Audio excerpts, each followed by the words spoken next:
pages 83 to 109 of the agenda pack, and supplemental agenda, pages 6 to 44, and addendum report, pages 2 and 3. Considering officers' report, I can't remember. I don't think it's Glenn for this one. I think it is Sonia. Am I right? Sonia, would you like to present, please? Thank you, Chair. This application is for, as you say, Anthony and Roderick House. The planning permission is to increase the existing housing on site. Sorry, Sonia. Chair, Sonia's got some IT issues, so I'm just going to share the presentation from my screen, and Sonia will ask me to go to the next slide. Sorry to interrupt you, Sonia. Okay.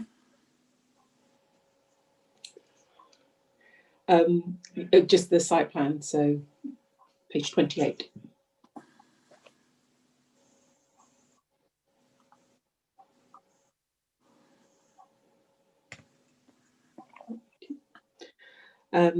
So planning permission is sought to increase the existing housing on site from 32 units to 62 units.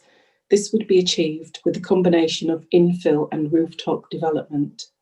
The existing flanks of both blocks and the gap between the two buildings would be infilled by 5-storey extensions. In addition, a 2-storey roof extension would increase the height of the existing buildings from 4 to 6 storeys. The proposal would provide a new court linking both blocks. This will include lift access to the upper levels, which does not exist at the moment. The proposal is subject to changes, and these are addressed in the addendum. The tenure mix of the proposal is clarified and would provide 24% or 16 habitable rooms for social rent, and the remaining 76% would be for London affordable rent. The proposal does not include any market tenure accommodation. In addition, a further contribution is sought within the Section 106 for £5,375 towards children's play. The principle of making more efficient use of land to provide more housing is supported, subject to weighing up the overall benefits of the proposal versus potential amenity impacts. In this case, the proposal will be solely for affordable accommodation, for which there is great demand. Anthony and Roderick houses are 2 separate mid-rise blocks within the Aberfield estate to the east of Pedworth estate to the south, Bradley house to the north, and the railway viaducts with industrial arches on the opposite side of Weymouth Road, which lies to the west. Anthony and Roderick House comprise 2 4-storey flatted blocks accommodating 16 flats within each blocks. The buildings were constructed in 1953 as part of the post-war house build. They're part of the portfolio of Lambeth and Southwark Housing Association, with all of the 32 current homes let to tenants. Dwelling mix. The mix of the proposed scheme is for 2 studio units, 24 one-bed units, and 4 two-bedroom units. Taken in isolation, the proposed mix does not comply with the existing plan policies. However, when considered as part of the existing estate, which currently consists of 2 and 3-bedroom units, the proposal will be compliant. The resulting mix would be 3% studio, 39% one-bed, 32% two-bed, and 26% three-bed. The proposal does not provide any wheelchair units. This is partly due to the ground floor units having to be set over 2 floors to deal with flood risk issues. In addition, the building is not served by any lifts currently, and the proposal will provide 1 new lift within the central core. The proposal is located within an area due to undergo substantial redevelopment around the Aberfield estate, which is set to provide at least 9 new wheelchair units within the immediate vicinity. Given that this may result in less demand for further wheelchair units, an off-site payment may be considered acceptable in this instance.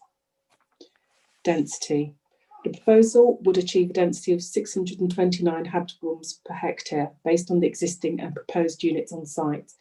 This is acceptable and within the density range of 200 to 700 rooms per hectare. Quality of accommodation.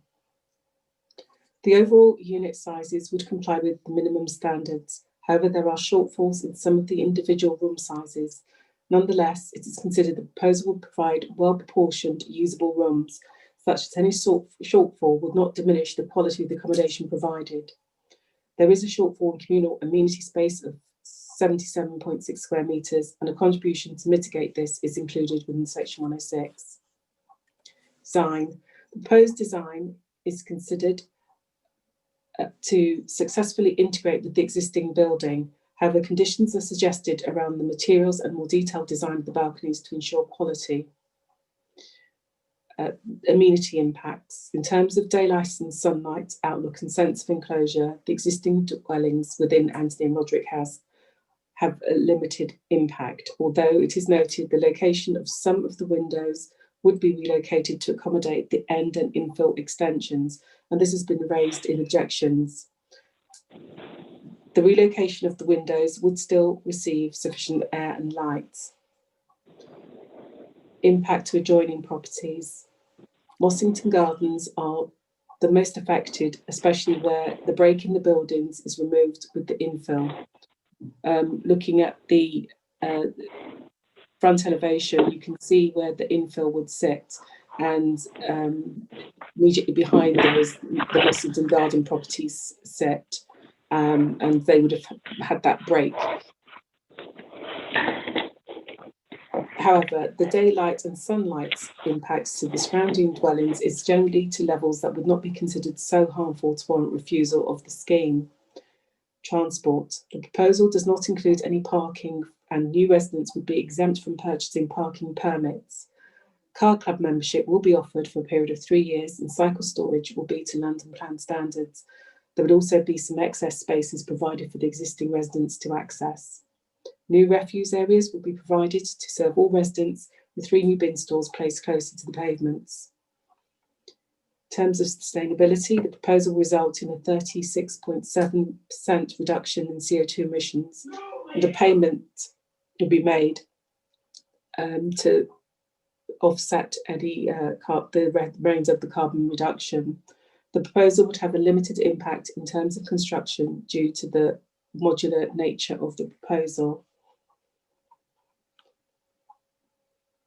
Overall, it's considered that the proposal would increase the density for the location, provide good quality, affordable homes, and is recommended that planning permission be granted. Thank you, Chair. Thank you, Sonia. I will now invite members if they have need any clarification and raise any points from the officer, please. Any questions from members, please?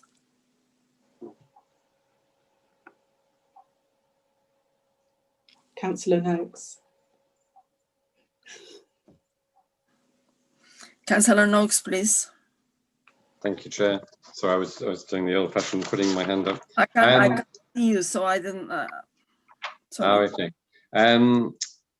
So, in paragraph 57 of the report, it talks about how when they put in the sort of infill between the 2 blocks, the existing blocks, that some of the existing flats on either side are going to lose a window. Although it says that I think there's not that many that are affected in that way.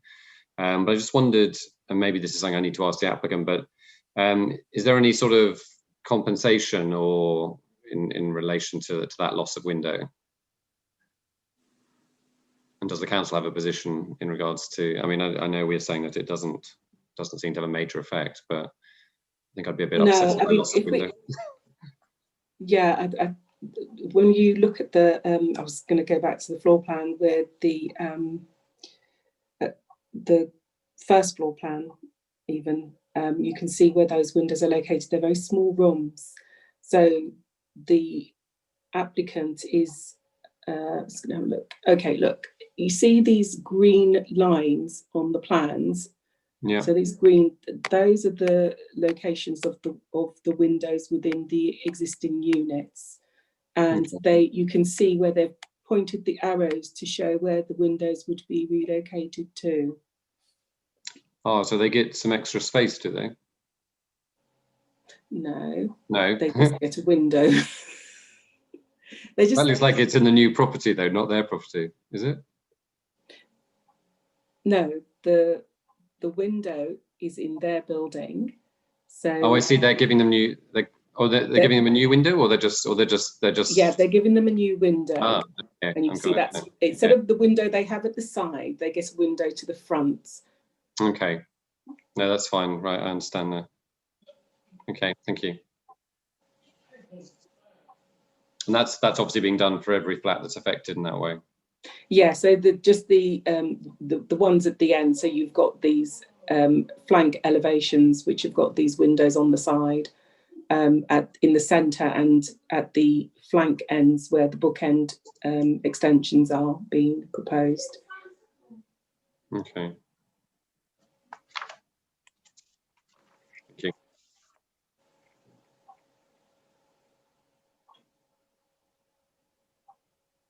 Sorry, Councillor Mills, please.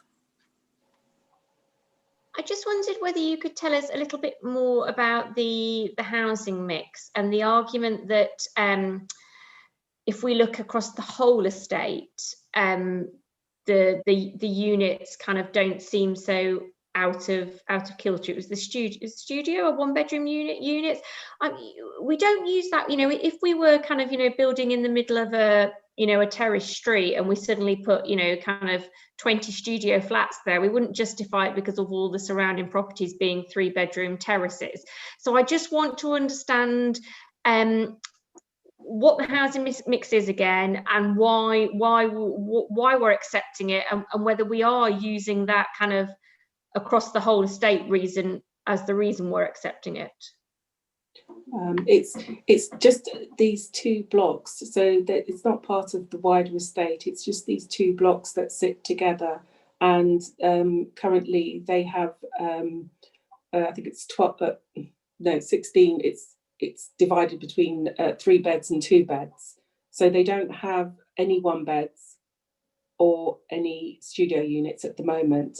And one of the things that they were talking about, and maybe the housing association will elaborate on that, is that they have a lot of residents, and in unusual or particular to this area, residents tend to have families living nearby. So you'd have your auntie, you know, they all kind of live within the same vicinity, and in order to sort of allow the younger ones coming up to be able to then live on the same estate with mum, aunts, uncle, it does give people, existing residents, the chance to actually stay in the local area, which is what they want. But in terms of, it's something actually we've done in our own development. So there was a development at Aberfield Estate, and there are 2 buildings, 2 houses blocks, Damery and Thaxted House.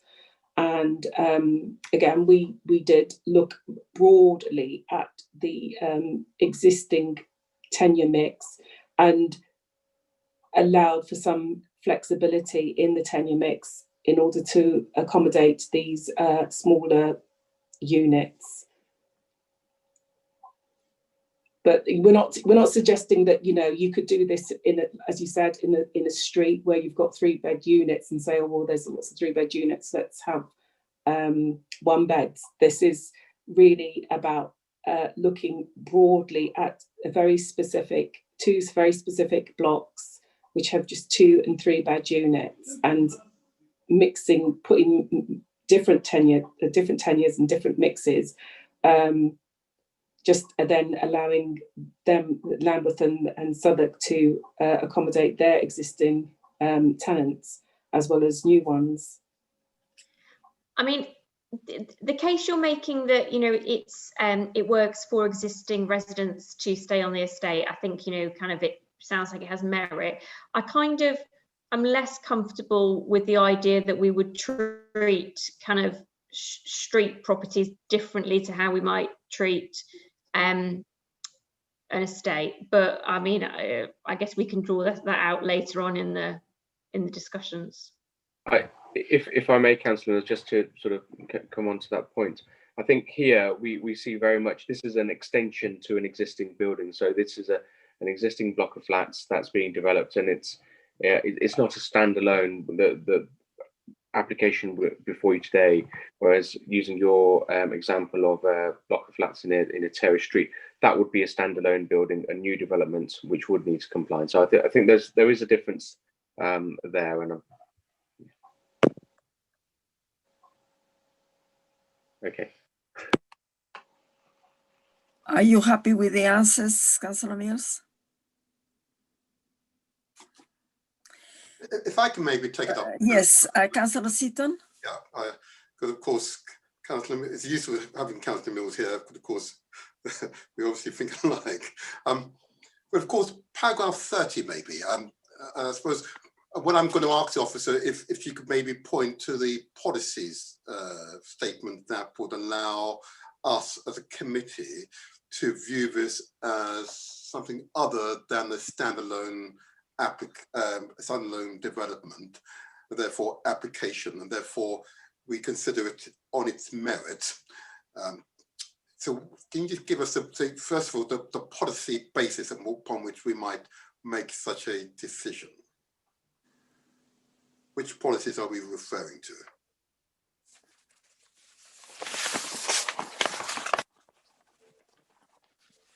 We are simply using the policies that we have. So the policies that we have are about dwelling mix. The difference in this case is we are looking at the existing building and as well as the proposed extension to the building. So it's allowing, if you like, a increase of units to come on site, albeit they are of a smaller tenure type, and not in itself they would not comply, but in a broader terms they do comply. I understand. Again, forgive me for pressing you. I'm looking for the sort of policy reference that you're using as a basis, and gives us a legal reason why we would accept this as a development that extends an existing building, as opposed to it being a development which is a development on its own and therefore should be considered by itself and not considered to be an extension of a previous application which resulted in the original building. You follow me? So I'm just looking for the policy basis, and I'm going through the report again, and I'm finding difficulty finding it myself. Maybe the person can point us to it. This was the correct policy reference that you're using to make the assertion that this is not a standalone application, and therefore should be considered on its own merits. I'll come in there, Councillor Seaton, and thank you. So, and forgive me if I confuse matters with my comments before. There's no policy that allows us to do that. So the policy on mix requires a certain mix of homes, so at least 10% of them to be 3 or more bedrooms and no more than 5% studios. So this particular scheme before you does not comply with that mix. What I was trying to do before, quite poorly, was trying to explain why we as officers think it is acceptable. And part of that weighing up is looking at what is the mix in the area. So the development, the flats at the moment in of themselves would not comply with necessarily with dwelling mix, because they don't have those smaller dwellings, as Sonia explained. And if this were given planning permission, overall that scheme would comply. But this development before you doesn't comply with the dwelling mix policy. So, if I may, Chair, just to follow up, just finally, if I may, just to be really clear about this, of course. So, so we are being asked, therefore, to view it as I'm about to use the term home extension. Is that as close as we can get to it? I wondered. And I've on some other websites trying to work out if that's an acceptable reference point. It does seem to me that we do need a reference point for us to make a legal decision, do we not? And if we are to, again, choose my words carefully, if we are to concede what is an important policy in terms of affordable home quantum and space mix, we would need an exceptional reason. So the question for me is this an exceptional reason? And if it is, maybe yourselves could just recite why it is an exceptional reason and what is it Southwark gains as a planning authority if we were to view it as such. What makes it an exceptional reason? If I may come in again, if that's okay, Sonia.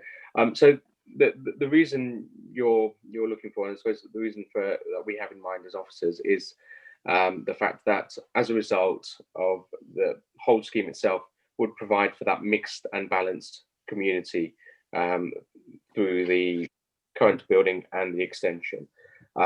What is also being provided is 100% affordable housing, albeit 24% at social rent, the rest at London affordable rent. Sonia mentioned that the Housing Association have looked at their needs, and this development does meet some of their needs, and it might be something that they can expand on and provide you with the explanation you're looking for, Councillor Season. Fair enough. Thank you, Chair. Thank you very much, Dipesh. Anybody else wants to have any questions for the officer? Thank you. Are there any objectors present that they would like to speak? Have we received a list of objectors, Dipesh? Chair, no, there's no registered objectors. Okay. Will the applicant be here to speak? You have 3 minutes. Yes, I am. Good evening. You have 3 minutes to speak, please. Go ahead. Okay, thank you. Okay, thank you for the opportunity to speak on behalf of the applicant. My name is Chantal Williams and I'm a senior planning consultant at HTA Design. The proposals at Anthony and Roderick House will deliver 30 100% affordable homes. Our design team have undertaken a detailed character assessment of the site and wider area to create a volumetric modular system, which will consist of a 2-storey extension to the original 4-storey block, central infill, bookend extensions using high-quality materials. At 6 stories, it is of an appropriate scale within the emerging local context and will continue to sit in a subordinate position within the wider estate. The Council's own design officer agreed with our exemplary scheme, noting no objection to our proposals. The improvements will not only enhance the site, which is outside the Council's own regeneration of Abbeyfield Estate, but also provide several benefits to existing residents. This includes the provision of a new lift, new communal refuse, 48 secure cycle spaces, new flood wall, storage tank and gates to provide flood protection, and enhanced entrance throughout using new lighting and extensive landscaping. The proposals will also introduce a mix which will allow LSHA to directly address hidden homelessness amongst its existing residents. I want to assure the committee that we have considered the needs of the existing residents throughout and addressed as many of their concerns around refuse and landscaping, etc. in the design. We acknowledge the objections made by individuals over the impact on their homes. However, our proposals do not result in any demolition of the existing homes, and we believe that the modular system will reduce the overall disruption to all residents and reduce the overall construction period. In terms of the perceived impact on parking, in line with this is a car-free development in line with local policy. Residents also raised concerns about the introduction of private tenants. In response, we have made changes to the tenure mix, which is now 100% affordable, including the provision of 6 homes for social rent for Southwark's nominations. The applicant is committed to paying £175,000 in contributions, plus an additional sum noted in the addendum report, and which will support local amenity improvements and other mitigation measures. In conclusion, this proposal will provide high-quality affordable homes which are built to the high sustainability levels and in a highly accessible location. Our proposals will not result in any loss of any local housing stock or give rise to any unacceptable impacts upon existing residents and local neighbours. Therefore, I commend the committee to support and approve the joint proposal by Lambeth and Southwark Housing Association and Apex Development this evening. Thank you. Thank you very much. Any questions from members to the applicant, please? Councillor Knox. Yeah, and thank you for that presentation. I just wanted to, can you say any more about, in regards to the allocations? Is it indeed the case that there's some sort of preference for existing families who want to either downsize or upsize within the block or on the estate? Is that what you were saying, or? Yes, that is what I'm saying. Yes, that's definitely what I'm saying. Throughout the consultation process, we have consulted with local residents, and we have identified a particular family with a mother and an older adult child who are living together, who have, noted their support to us regarding the scheme, because it might allow the daughter to actually find her own accommodation, but within the block, so she's still close to her mother. And I'm not familiar with the estate, but does that just relate to the people within those two blocks, or is that a wider offer? So that's within the blocks. So they live within either, I don't recall which block it is, whether it's Anthony or Roderick house, but they live in one of those blocks, a family of a mother and daughter. But I suppose what I'm just trying to understand is there's a general offer, is there, to residents of those two blocks for preference to downsize or upsize into one of the new flats?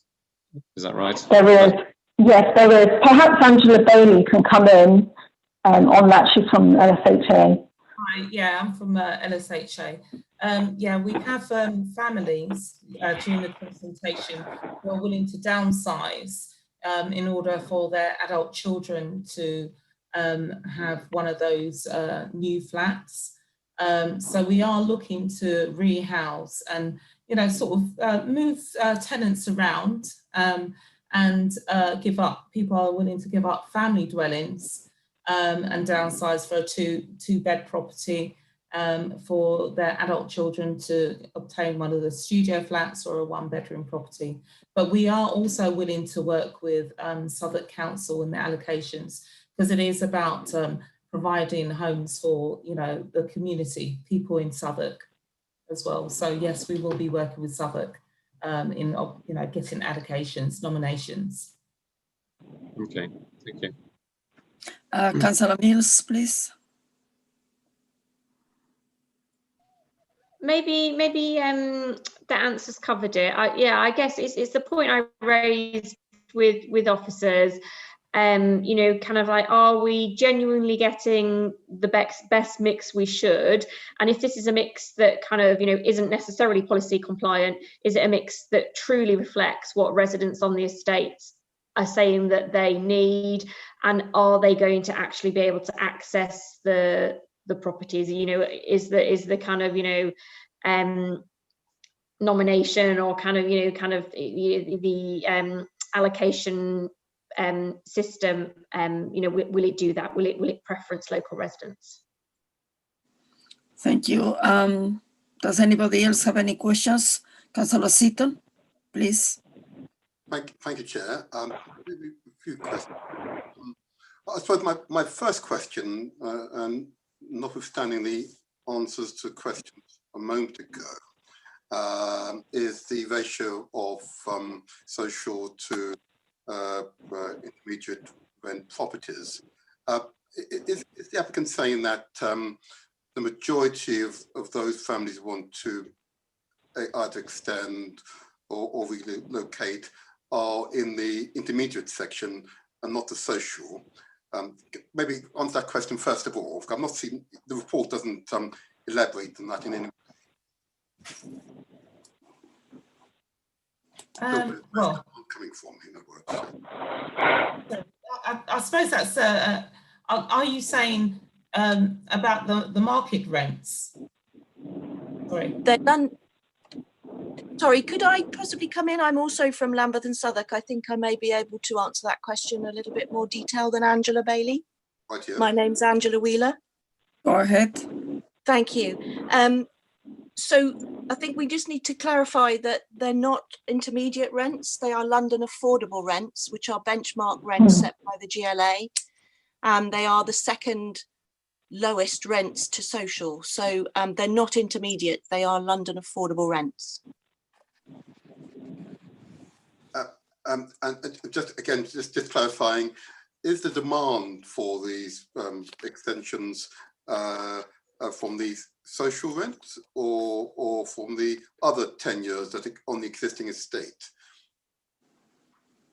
Sorry, I'm not quite sure I follow the question. You used the example earlier on that it allows families from the existing estate to relocate into the new properties, and you said you had particular circumstances there, which is the example cited.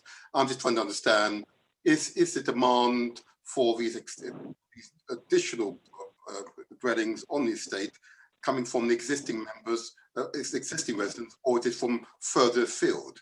And if that is the case, if it's from the existing estate, is it primarily from those who are paying at social rent levels or at maybe under living rent levels? Oh, I see. Deriving from. Okay, I can take that one.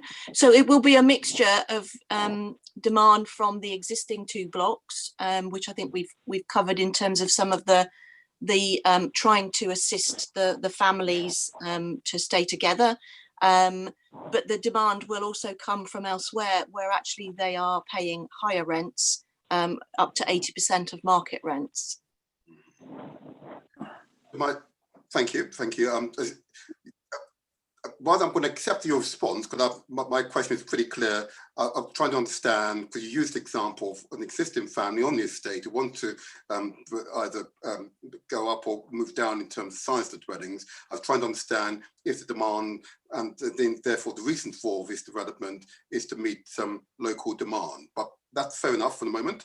You may want to elaborate further on later on. But my follow-up question is the balance between social and non-living rents.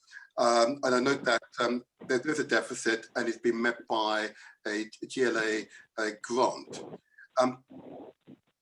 Is it possible for you to increase the percentage of on the extensions being proposed here? And if not, why not? Sorry, was it possible to increase there was a little bit of noise. Oh. What was the numbers of social rent properties, okay, and if not, why not? Okay, the amount of grant that's coming into this is 3,100,000 per property, new property. That is the extent to the GLA's very generous grant offer. We can't exceed that.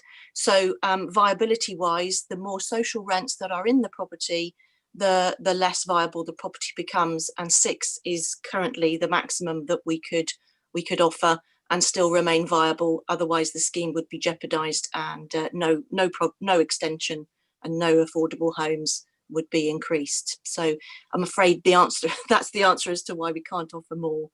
But the London affordable rents, I would say, are the next best. They are not market rents. They are the benchmark GLA rents that are set, and they are, yes, they're higher than social rents, but they're not at the intermediate levels. Okay. My last question, Chair, thank you. I see on paragraph 31 of the report, it says here that there's a deficit of 1.23 million. So you've secured a £3 million grant from the GLA. Yeah. it does suggest that you could increase the numbers of social rent at first glance.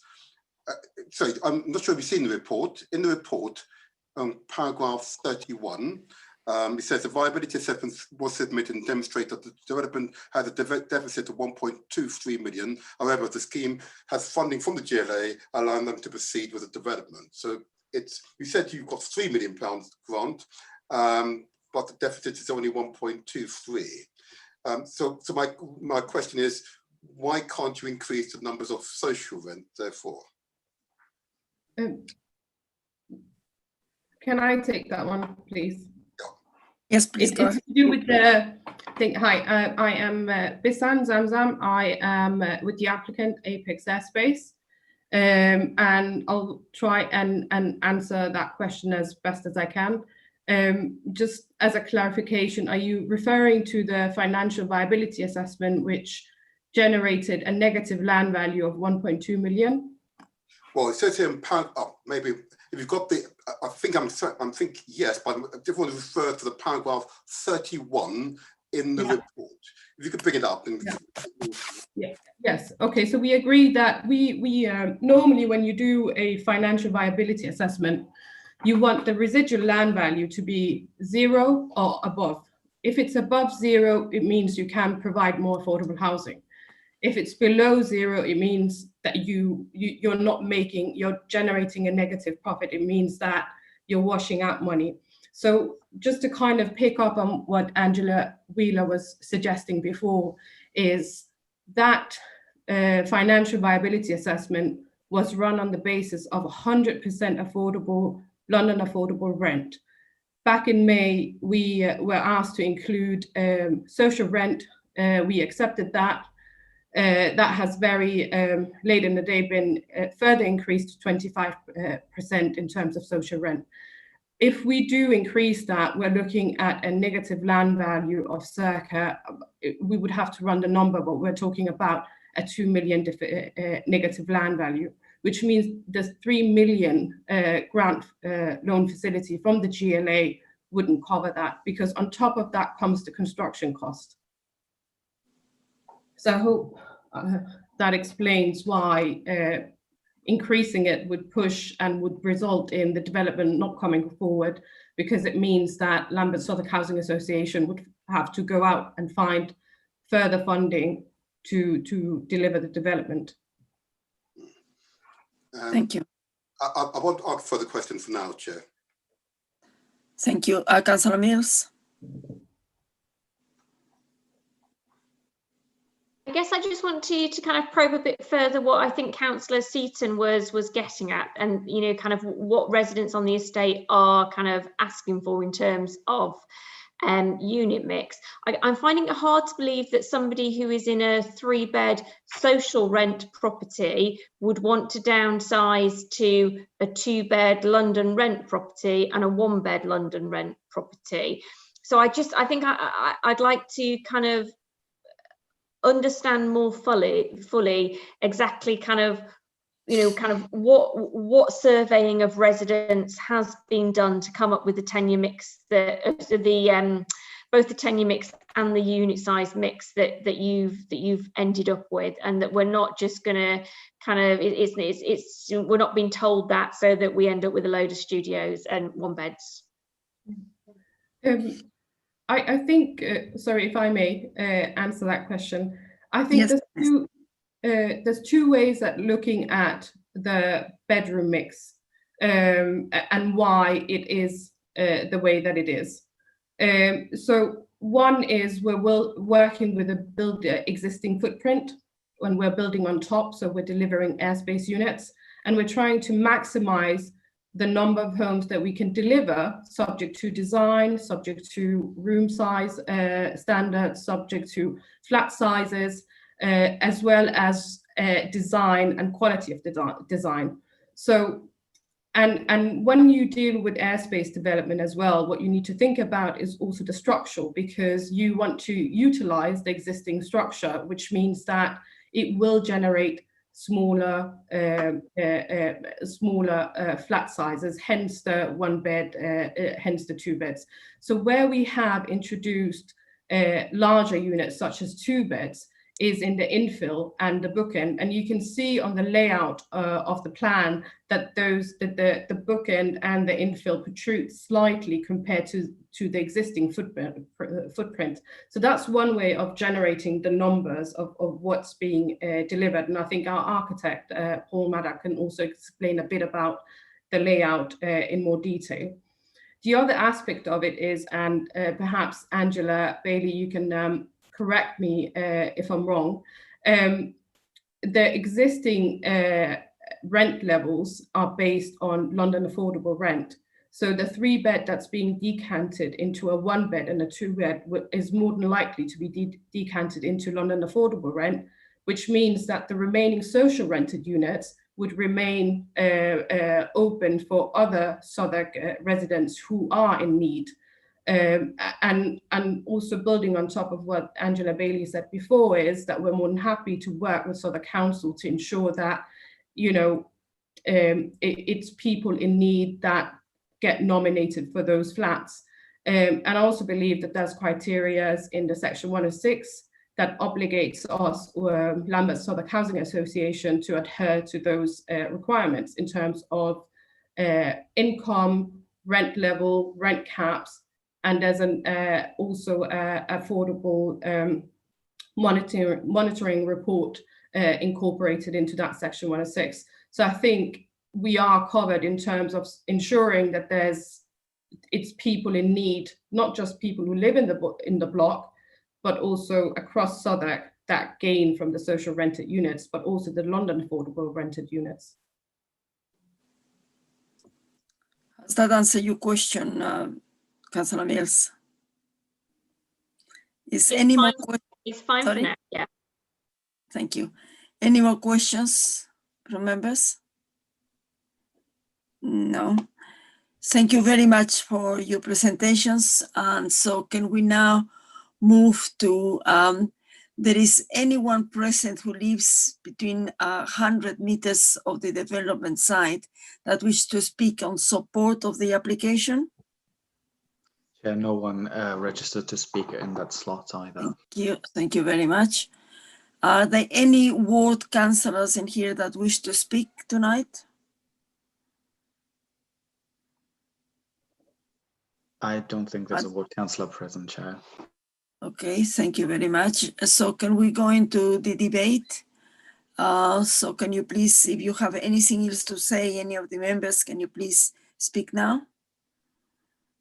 Councillor Noakes, please, and then Councillor Seaton. I just want to perhaps just very briefly revisit the sort of the starting point in a sense, which is about diverting from policy in regards to the housing mix that's being offered, and whether or not it's reasonable to accept that it's an add-on to the 2 existing buildings, and therefore the overall mix is what we should be considering. I mean, you know, obviously the aspirations and intentions of the applicant are very positive, and I'm sure we would all welcome more affordable housing, including obviously the social rented units particularly. But as has been pointed out, the other rent is also better than intermediate. But I just want to press, perhaps, I don't know whether it's for Depeche, but I think it was suggested that we've done this before, and I suppose that's what I want to be, that we've done this with our own applications. Is that definitely the case? I mean, to what extent are we departing from policy? I mean, is this the first time we've done this? Because I think for me, that's just what I need to bottom out to allow me to come to a decision on this application. So if there's any more that can be said about how unusual this is, that would be helpful, or not, as the case may be. It is unusual, Councillor Noakes, and it doesn't happen very often. I think Sonia was talking about Damery and Thaxters, which isn't too far from this site. And I might ask Sonia, I think Sonia knows much more about it than I do, if Sonia can come in on that one.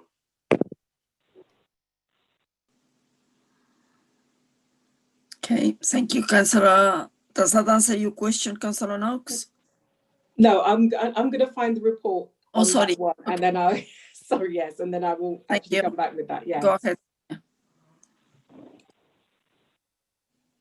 Sorry. Sorry, can't hear you. You are muted. I think Sonia's looking something up, so we may have to come back on my question if there's any other questions.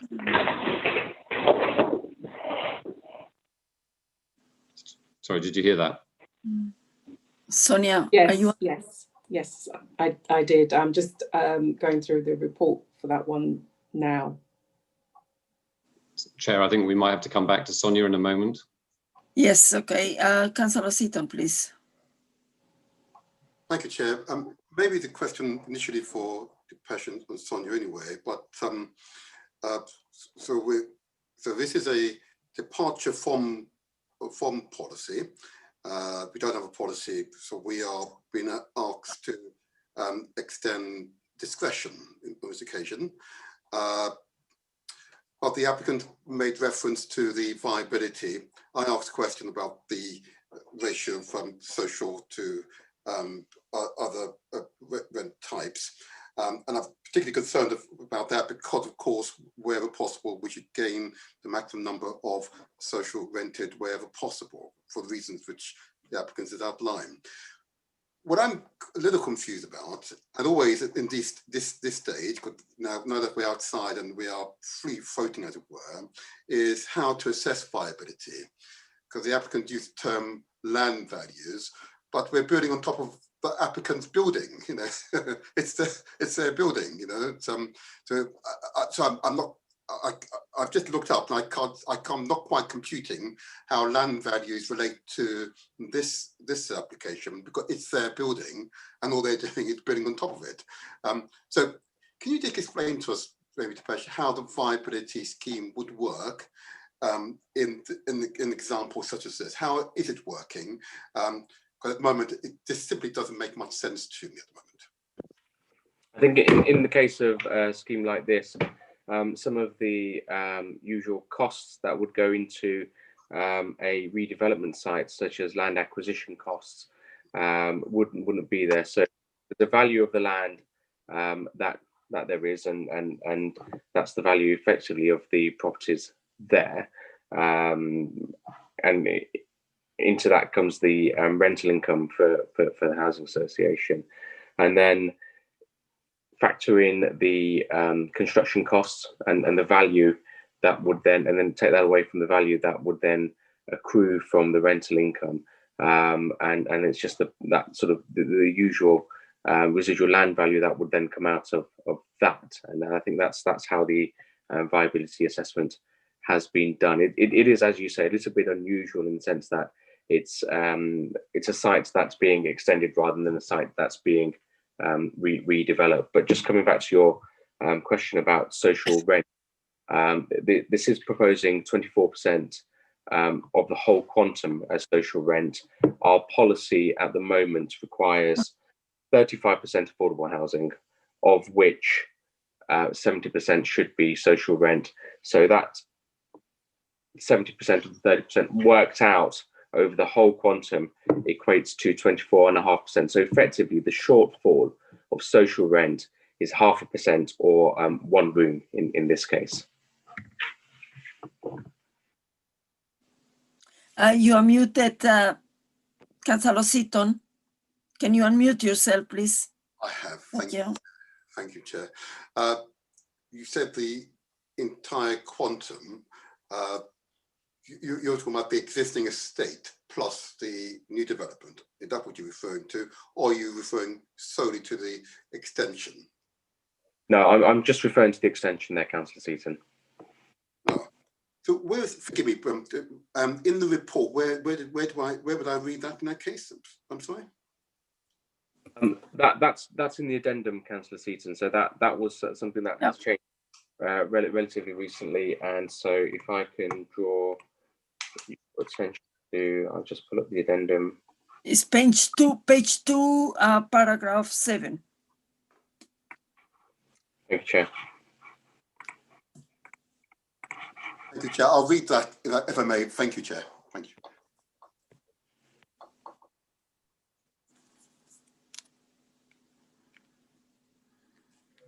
Chair, is it okay if I come back on Councillor Noakes' query previously? I don't know, can just hold on for 1 second, Sonia, because I think that Councillor Seaton wants to say something else, or can we move, Councillor Seaton? No.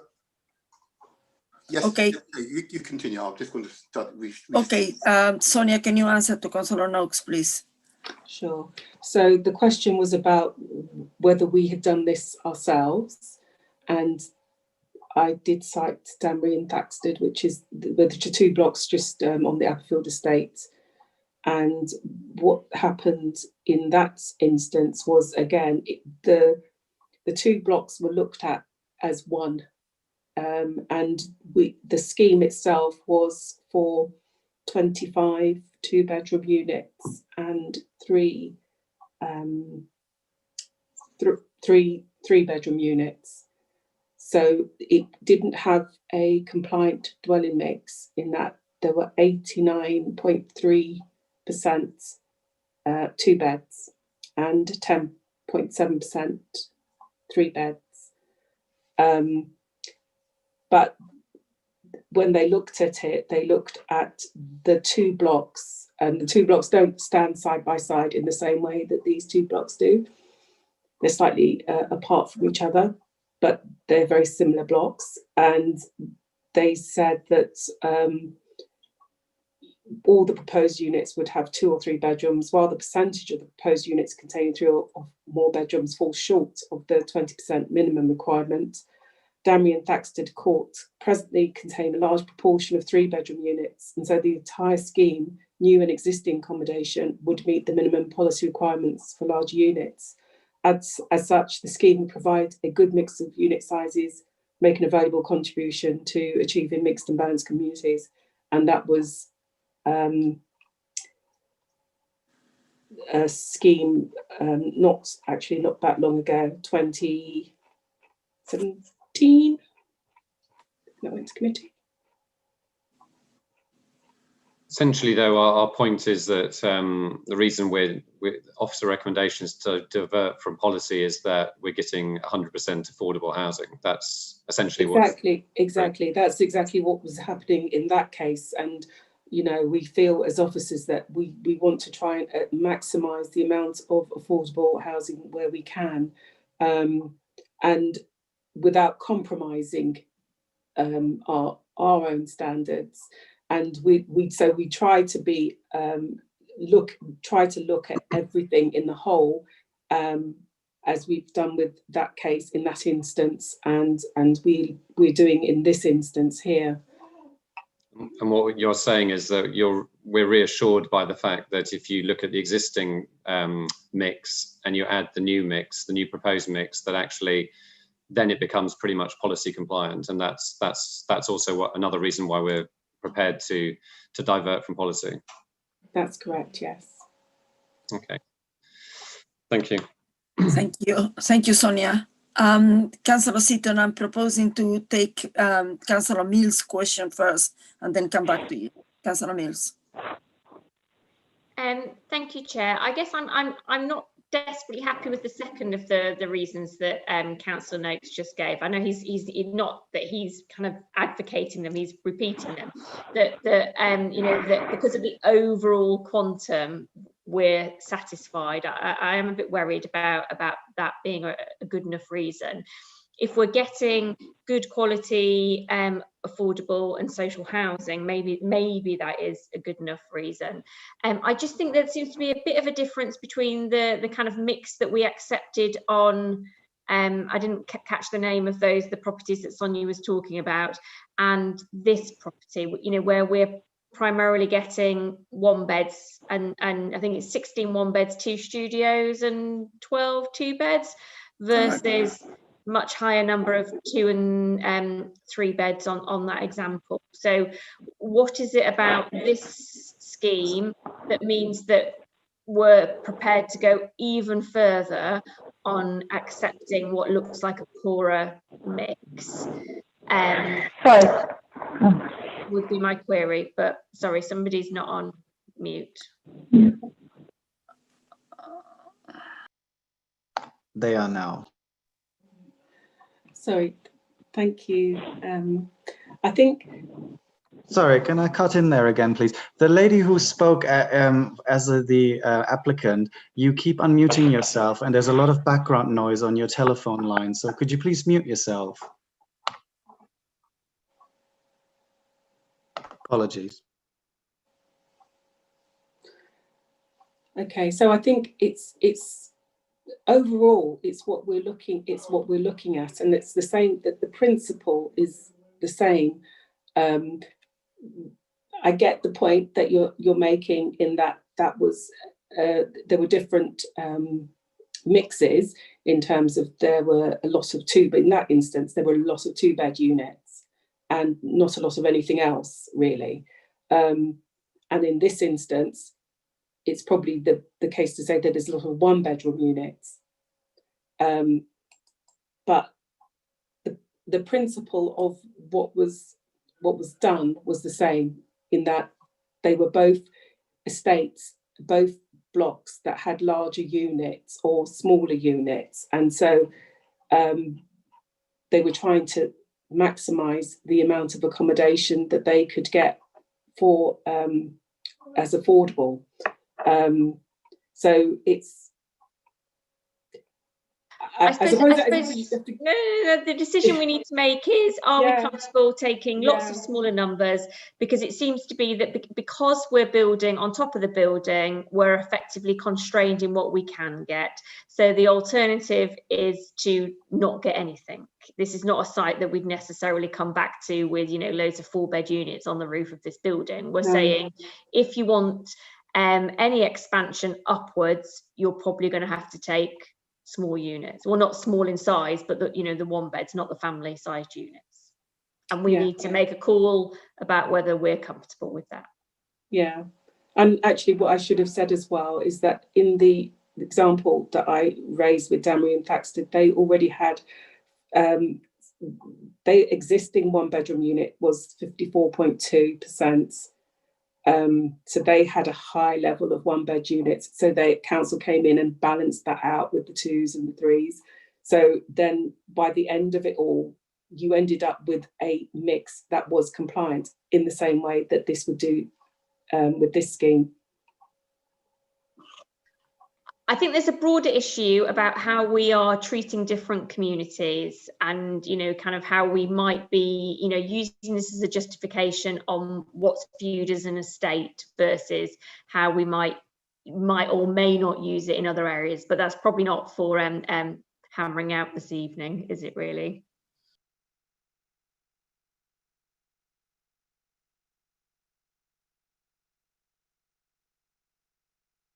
You're mute, Chair. You're mute. Apologize. Councillor Seaton, please.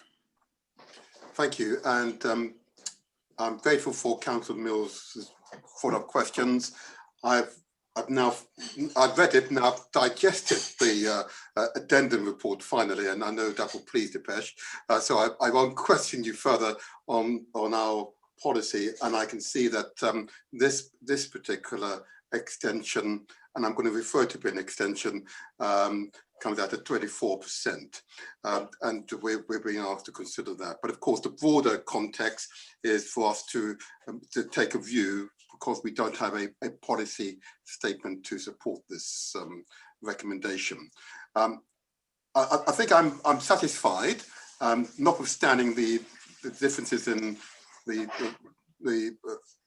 quantum ratio between smaller and larger sized rooms. I think I'm satisfied that I might be minded to give support to this application. There are a number of lessons embedded here that we pick up at another time, which I think we all need to take on board. But I think on balance, I'm now satisfied. Now I've digested what has been sought, although I think the language used at times is what causes the misinterpretation. Okay, and for that reason, why we need to look at our planning policy or revision to the language anyway, so that it can accommodate this type of circumstance, which I suspect, bearing in mind that we've got a Great Estates cabinet member and so on, might become well, what we may do this more often in the future. So we absolutely need a policy statement, and we need correct language so that I don't keep, and others don't keep tipping over ourselves in order to accommodate what I think is an innovation. And what it does is optimizes the use of existing buildings in ways that otherwise may not be available to us. So I'm not going to press the officers or the applicants further. I'm going to rest my questioning. Thank you, Chair. Thank you, Councillor Seaton. Does anybody else have anything else to add or any further questions? Councillor Mills, no? Councillor Noakes, Councillor Islam? Okay. So I would like to move, therefore, thank you for your presentation and for your answers to this question for the applicant. I would like to move to adopt the officer's recommendation as set up in paragraph 1 on the report on page 83 of the agenda pack. Sorry, something happened with my computer.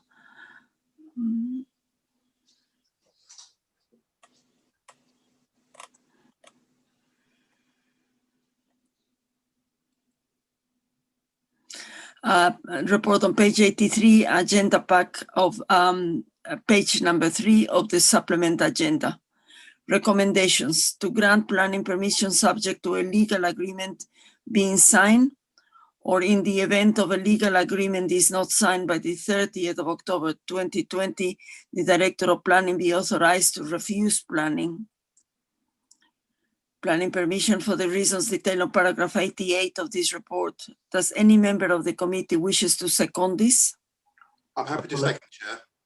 Apologies, Chair and Councillor Seaton. I just wanted to clarify, unfortunately, and apologies for this, there's another mistake in your script. So just to clarify that the paragraph numbers are number 1 and 2.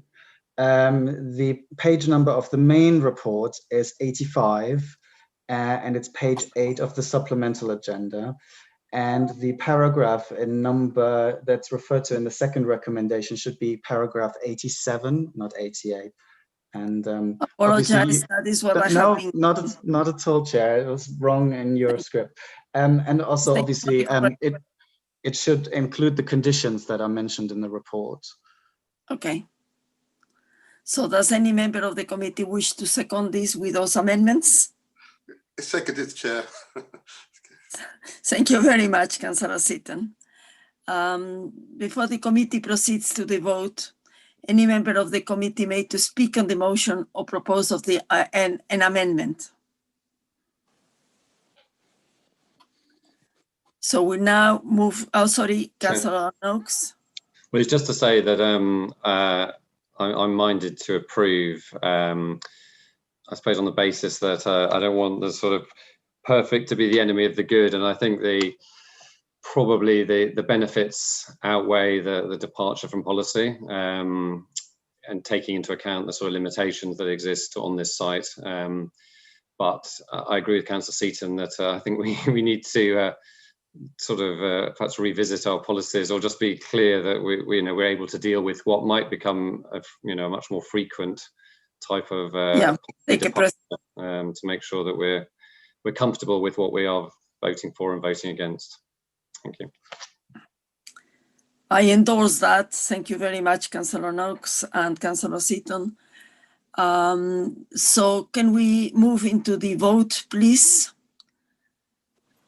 I will call the names again of each one of you, and then you will have to say for, against, or abstain. Councillor Sirajul Islam, please. For, Chair. Thank you. Councillor Victoria Mills. For, Chair. Thank you. Councillor David Noakes. For, Chair. Thank you. Councillor Martin Seaton. For, Chair. Thank you very much. The motion is carried. Thank you very much, everybody. Thank you very much. Chair, did you want to vote on this as well? Oh, sorry, apologize. Yes, it's me, it's for as well, so apologize. Yeah, That doesn't change the result. Thank you, Chair. Well done, Gerald. Well done. Well, where was we without Gerald? Huh? Here we go. Thank you. Thank you very much, Chair. Thank you.